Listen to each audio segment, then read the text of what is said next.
আসসালামু আলাইকুম হিন্দু ভাই বোনের আদাব। আমি অনেকদিন পর আপনাদের এখানে আসলাম, তাই না? যারা পুরানো মানুষ আছেন তারা আমাকে চিনবেন, কিন্তু নতুন অনেকে আছে যারা আমাকে হয়তো চিনবেনই না। এর কারণ আছে। আপনারা জানেন যে গত 15-16 বছর ধরে আমাদের উপরে অনেক অত্যাচার চলছে। আমাদের উপর মিথ্যা মামলা হয়েছে, বারবার জেলে যেতে হয়েছে, এবং এই মিটিং করব শুনলেই আসলেই পুলিশ আপনারা দাবড়ায় দিত, ঠিক না? রুইয়াতে আমাদের ছেলেপুলেদেরকে বহু মারছে, মাথা ফাটাই দিচ্ছে, আপনাদের মধ্যে অনেকে আছে। তারপর উল্টা মামলাও করছে, অসংখ্য মামলার আসামি হয়েছে আমাদের এলাকার লোকেরা। আল্লাহর অশেষ রহমতে সেই সময়টা আমরা পার হয়েছি। একটা আন্দোলনের মধ্য দিয়ে আমরা সেই সরকারটাকে, হাসিনা সরকারকে আমরা সরে যেতে বাধ্য করছি। এখন একটা নতুন সুযোগ আসছে আমাদের সামনে। এই সুযোগটা হচ্ছে একটা নতুন সরকার তৈরি করবার, তাই না? আমি আপনাদের অনেকের কাছে অপরিচিত, এই এলাকায় আমি অপরিচিত না। আমি 1991 সাল থেকে এখানে নির্বাচন করি, তাই না? এবং প্রত্যেকবারই আপনারা এই অঞ্চল থেকে আমাকে অনেক ভোট দিয়েছেন ধানের শীষে। এই যে আমার পুরানা ভাইরা আছেন এখানে সবাই, তাই না? তো আমরা সবসময় চেষ্টা করছি আপনাদের কাছে এসে আপনাদের সুখ দুঃখের কথা শুনে আপনাদের কাজ করবার। এই এখন এক ভাই বললো যে এই এলাকার রাস্তাঘাট হয়নি। কেন হয়নি? আপনার ধানের শীষে ভোট দেন, এই কারণে আপনাদের গত সরকারটা এখানে কোনো রাস্তাঘাট ঠিক না। আমরা ইনশাআল্লাহ রাস্তাঘাট আপনাদের প্রথমেই শুরু করবো। ধানের শীষকে ভোট দিয়ে যদি আপনারা আমাদেরকে জয়যুক্ত করতে পারেন, তাহলে ইনশাআল্লাহ আমরা এই রাস্তাঘাটগুলোতে সবচেয়ে আগে আসবো। প্রিয় মা বোনেরা, ভাইয়েরা, আমরা একটা সময় পার করতেছি। এই সময়টাতে একটা বেশ কঠিন সময়। সরকার এখন যেটা আছে, এই সরকারটা কিন্তু আপনার টেম্পোরারি সরকার। এই সরকার নির্বাচন করে চলে যাবে। যারা নির্বাচনে জিতবে তারা সরকার চালাবে আগামী 5 বছরে। এই 5 বছরে ওই সরকার, যে সরকারটা নতুন আসবে, তারা কি কি কাজ করতে চায়, কি করবে, এগুলো উপরে নির্ভর করবে ভবিষ্যতে আমাদের উন্নয়ন। শুধু রাস্তাঘাট গড়ে কি হবে? হবে না। আমাদের বাচ্চাদের স্কুল লাগবে, ঠিক না? আমাদের মা বোনদের কর্মসংস্থান লাগবে, তারা যেন কিছু কাজ করতে পারেন। আমাদের ভাইরা যারা পাস করবে স্কুলে কলেজে, তাদেরকেও কাজের সুযোগ দিতে হবে, তাই না? কাজ না থাকলে চলবে কেমনে? জমিতে যে কৃষক ভাই কাজ করে, সে যদি ভালো বীজ না পায়, সে কি ভালো ফসল ফলাতে পারবে? পারবে না। সে যদি না পায়, তাহলে ভালো ফসল পড়বে? পড়বে না। সার পাইতে হবে, সার পাইলে না পাইলেও হবে না। এই যে আমাদের বিএডিসির চেয়ারম্যান সাহেব আছেন, আপনাদের মানুষ, এই বিএডিসির চেয়ারম্যান ছিলেন সচিব সাহেব, উনি কৃষিতেই ছিলেন। উনি সব জানেন যে কিভাবে এই অঞ্চলটাকে আমরা অনেক উন্নত করতে পারি। এমনিতে এখন আপনার এখানে শাকসবজি বেশি হয়, শাকসবজির দাম পান না আপনারা, ঠিক না? তাই আমরা যে ব্যবস্থা করতে পারি যে শাকসবজিটা আপনার হিমঘর, যেগুলোকে আমরা কোল্ড স্টোরেজ বলে, এই কোল্ড স্টোরেজের মধ্যে আমরা যদি রাখতে পারি, তাহলে আমার কৃষক ভাইরা ওই দামটা অনেক বেশি পাবে, তাই না?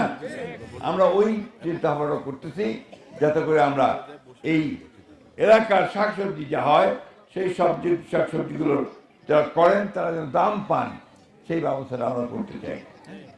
আপনারা জানেন যে কিছুদিন আগে টেলিভিশনে দেখছেন যে আমাদের বেগম খালেদা জিয়া, আমাদের দলের যে প্রধান নেত্রী, তিনি মারা গেছেন, তাই না? লক্ষ লক্ষ মানুষের তার জানা যায়। ঢাকা শহরে একটা জায়গা খালি ছিল না, যে যেখানে পারছে জানা যায় দাঁড়া গেছে। কেন বলেন দেখি? একটা কারণে, যে এই নেত্রী, যিনি সারা জীবন এই দেশের মানুষের অধিকার আদায়ের জন্য সংগ্রাম করছেন, লড়াই করছেন, তাকে জেলে পাঠিয়েছে আগের সরকারটা, ওই হাসিনা সরকার। জেলের মধ্যে মিথ্যা মামলা দিয়ে তাকে এমন একটা ঘরের মধ্যে রাখছিল যেই ঘরে খালি ইঁদুর দৌড়াইত, এবং তার যে খাওয়া দাওয়া সব কিছুতে এত সমস্যা করছিল যে তিনি সেখানে অসুস্থ হয়ে যান।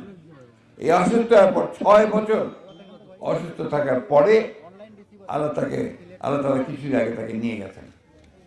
কিন্তু দেখেন মানুষের কি ভালোবাসা, তিনি সেটা সেই জানাজা পেয়েছেন।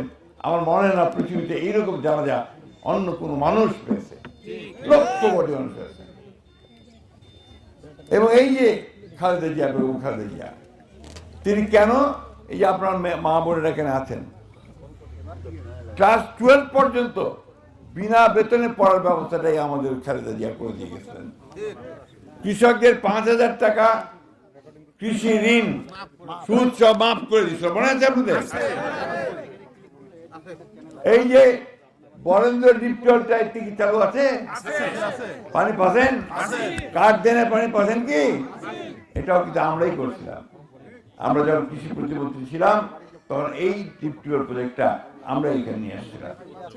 তো আমরা আপনাদের মা ভাই বোনেরা যে কথা বলতে চাই, আমরা এই ধানের শীষের মানুষ যারা আছি তারা যে কথাটা বলি সেই কাজটা করতে চাই। আমরা আপনার মানুষকে বিভ্রান্ত করতে চাই না, আমরা উন্নয়ন করতে চাই, আমরা কাজ দিতে চাই।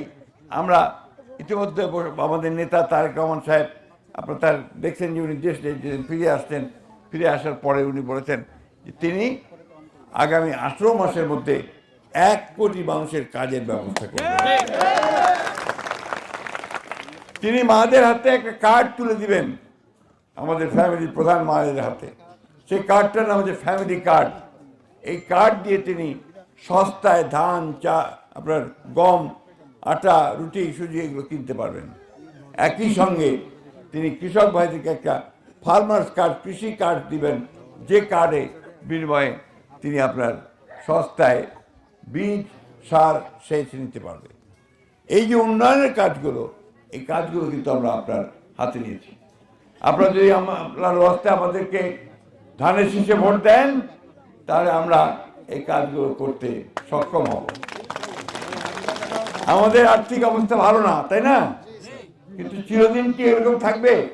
আমরা চাই না। আল্লাহ নিশ্চয়ই আমাদেরকে সেই সুযোগ দিবেন যাতে করে আমরা আমাদের নিজেদের কর্মক্ষমতা দিয়ে কাজ দিয়ে আমরা সামনের দিকে আগাই দিতে পারি। দেখতে হবে যে কারা কাজ করে, কারা করে না, তাই না? আমরা এই এলাকাতে কাজ করার চেষ্টা করেছি। ভবিষ্যতে আপনারা যদি আমাদেরকে ভোট দেন তাহলে নিশ্চয়ই ইনশাআল্লাহ আমরা সেই কাজগুলোর মধ্য দিয়ে আপনাদের এলাকার উন্নয়ন, আপনাদের ছেলেদের উন্নয়ন, আমাদের মা বোনদের স্বাস্থ্যসেবা এবং চাকরির ব্যবস্থা ইনশাআল্লাহ আমরা করতে পারব। আমি বক্তব্য দীর্ঘ করব না। আমি সবাইকে, হিন্দু, বৌদ্ধ, মুসলমান, সব ধর্মের মানুষকে আহ্বান জানাবো যে আসেন, এই বাংলাদেশটা আমরা আজকে 50 বছর আগে স্বাধীন করছিলাম। এটাকে সত্যিকার অর্থে একটা সুন্দর দেশ তৈরি করার জন্য, ভালো দেশ তৈরি করার জন্য আসেন আমরা সবাই এক হয়ে কাজ করি, যাতে করে আমরা এই দেশের উন্নয়ন করতে পারি, আমাদের কল্যাণ করতে পারি। আপনাদের এখানে একটা মসজিদ আছে, আমাকে এক ভাই চিঠি দিয়েছেন। ইনশাআল্লাহ এই মসজিদের উন্নয়নের জন্য আমরা অবশ্যই কাজ করব। একটা মাদ্রাসা আছে, তারও একটা চিঠি দিয়েছেন, আমরা এই মাদ্রাসার উন্নয়নের জন্য কাজ করব। কিন্তু শুধু মসজিদের মাদ্রাসা করলেই তো হবে না। আল্লাহ তাআলা আমাদেরকে যে কথাগুলো, নিয়মগুলো আমাদেরকে করতে বলছেন সেগুলো করতে হবে, তাই না? তার মধ্যে কি বলছেন? সবচেয়ে বড় কথা যেটা হচ্ছে কি, আমাদের ঈমান ঠিক রাখতে হবে, ঠিক না? আমাদেরকে নামাজ পড়তে হবে, আমাদের রোজা রাখতে হবে। এগুলো মুসলমানদের জন্য বলা হয়েছে। আর বলা হচ্ছে মিথ্যা কথা বলবো না, সত্য কথা বলবো, মুনাফিকি করবে না, মানুষকে ভুল পথে নিবে না। একটা দল আজকাল এই কাজটা শুরু করছে, আমি নাম বলবো না, বলেছে যে উমাক ভোট দিলে নাকি বেহেশত যাওয়া যাবে।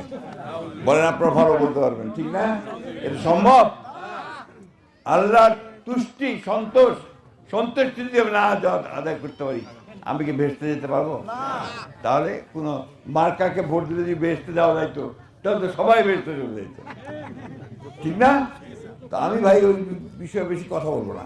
আমি শুধু বলতে চাই যে আমরা পুরানা দল, আমরা শহীদ প্রেসিডেন্ট জিয়া রহমানের দল, আমরাই ওই সংবিধানের মধ্যে বিসমিল্লাহির রহমানির রহিমটা প্রথম দিয়েছি। আমরাই আল্লাহর উপর অবিচল আস্থা বিশ্বাস দিয়েছি। আমরাই বলেছি যে সকল ধর্মের মানুষ সমান অধিকার ভোগ করবে, ধর্ম যার যার, রাষ্ট্র সবার, ঠিক না? এখানে হিন্দু মুসলমান বৌদ্ধ খ্রিস্টানে আমরা কোনো ভেদাভেদ রাখবো না। এই হচ্ছে আমাদের বাংলাদেশ, তাই তো? তো বন্ধুগণ, আর কথা বাড়াবো না, আর অনেকগুলো প্রোগ্রাম আছে। আপনারা সবাই ভালো থাকবেন, সুস্থ থাকবেন। আর একটা কথা বলছি, এখানে আদর্শ গ্রাম, তাকে মডেল গ্রাম করার জন্য, তাই না? ইনশাল্লাহ আপনারা যদি আমাদেরকে ভোট দেন, আমরা যদি সরকার গঠন করতে পারি, তাহলে অবশ্যই এটাকে আমরা মডেল গ্রাম তৈরি করব এবং এর একটা উন্নয়নের জন্য সরকার। কি আপনারা ধানের শীষে ভোট দিবেন? না, মাদেরকে বলি একটু হাত দিয়ে দেখান, হাত তুলে দেখান, আমার ভাইরা একটু হাত তুলে দেখান সবাই। অনেক ধন্যবাদ। আসসালামু আলাইকুম, খুদা হাফেজ, বাংলাদেশ জিন্দাবাদ।